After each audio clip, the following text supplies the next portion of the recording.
国际消息，咱要来关心即马全球气候的变迁，致使地球的北半球各地是拢出现真危险的小影。美国自杀有超过1亿的人口是伫咧即个小影的境界内底，东方有可能会出现破纪录的高温，而且有可能会向西边探过。另外，极端气候伫咧4大洲的城市，尤其是亚洲甲欧洲，有几啊百万人因为天气受过热来无命。那沙烏地阿拉伯的媒介即马传出上新的消息，目前热死的人是已经超过1300多人。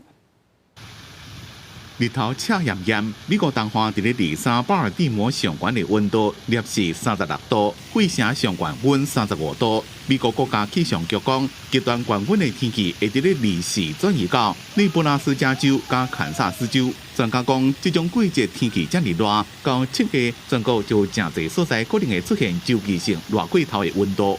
It's hot out here. 研究显示，气候变迁将予这礼拜北半球各地出现危险的热天气，而且伫咧接落来几60年会继续有危险的天气。自从工业革命，西方国家开始烧煤炭加化石燃料，即马全世界平均温度已经上升要到摄氏1.3度。This anomalous heat early in the season as well means that perhaps we'll have an even longer period of especially hot temperatures to deal with this year. Any substantial heat wave, including the present one, has been made substantially more likely and warmer than it otherwise would have been as a result of human-caused climate change. 极端高温出现伫咧4大洲的城市，亚洲、欧洲，敢若是掉山死亡的人就几落百人。沙烏地阿拉伯麦加掉城已经有超过1300人热死。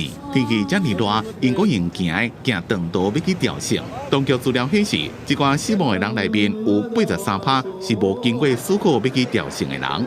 公司新闻吴文玲编辑。